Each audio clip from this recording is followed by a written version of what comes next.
Which kind of leads me to the next question: is like when you first got there in December, what were some of the first things you wanted to change? Because Edinburg, I mean, they had a pretty good tradition. It was Coach Vila, right? He had Ella, yes, sir. multiple double-digit win seasons. 99 went to the state semifinals, and even just as recent as what was it, 2009, 2010, 2011 in the playoffs. What was it? Some of the most immediate changes you wanted to make when you got there to get Yeah. Edinburg, back going to the playoffs every year?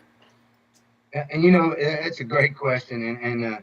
There's been some great coaches. Coach Akers coached here before he was at University of Texas. Coach Flores was another coach that did a great job, took him 4 rounds deep. And Coach Bella, and then Coach Casas, who I replaced. I think what I don't know what was missing. I really don't know.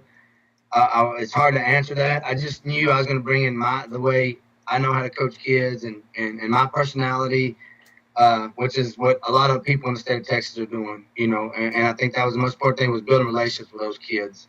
One thing we did right when I thought it was very important that I get to our teachers, let them know that if they had any issues with our student athletes, let me know, and I would be there. And that's one thing they noticed. When they would email me, it wouldn't be 5 seconds. I'd be right at their front door.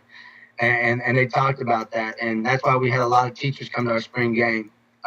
They knew that academics was important to me, how our kids act, the character, that's something we build on. There's a guy at East Central named Clint Hartman. I don't know if you know him. He's a guy that really helped me out with character development. He helped me do some stuff on character development in the off season. And I knew in order for us to be a great football team, we had to be great kids first. We had to be kids of character. And I thought, we got to find a way to do that. So we incorporated that in our off season. Um, you know, and like I said earlier, we were in the locker room after our off season because we busted their butt. We said we're gonna make them tough. We're gonna bust their butt. But when off season's over, we're not gonna go to the lunchroom. We're not gonna go to coach's office. We're gonna be in that locker room and we're gonna walk around and we're gonna shake those kids' hands and let them know we're proud of them. No matter what kind of day we had, we're gonna tell them we're proud of them. And by the end of it all, they were coming to us and shaking our hands before they went to go eat lunch. And I think, it's not a magic wand. It's not anything special I did, really. I think it was just a group of coaches that kind of wanted the same goal. And, we want to be successful and we want to love our kids up and we want to build those relationships. And I think that's what kind of got it going. And it was them buying in like that. It's kind of building a little tradition there, and Yes, sir. going And they've forward. done a good job. They've done a good job. You're right. 2009, 2010, they lost in third round to San Antonio Wagner. And then they had the split of the schools. Well, when that happens, you're going to lose kids, and there's always a way to make an excuse and say, well, we don't have the kids. And like I talked to the coach today, we're not going to talk about not having talent. We're not going to talk about our kids not performing well. If that's the case, we need to find a better way to coach them, okay? Because those are our kids. If they're not doing a very good job, we're not doing a very good job of coaching. That's on us. We can't go recruit kids. We can't go draft them. This is what we got. We better coach them up. And if they're making the same mistakes week 1 as they are week 6, then we need to reevaluate how we're teaching or how we're coaching the kids. So that's kind of things we've talked about and we're building on right now.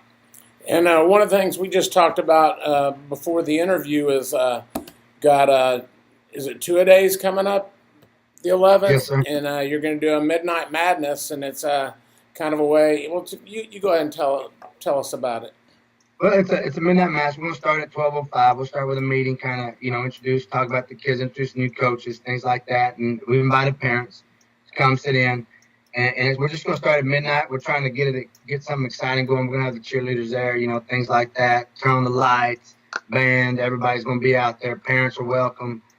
We put out flyers, things like that. And what we'll do is we'll test half and half.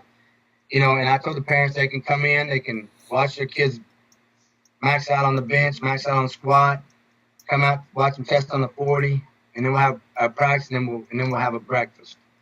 something to get the community back involved. Get them excited about Bobcat football.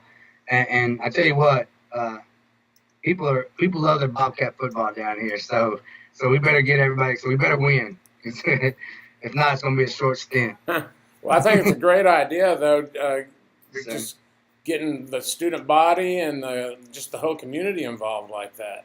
yes, sir.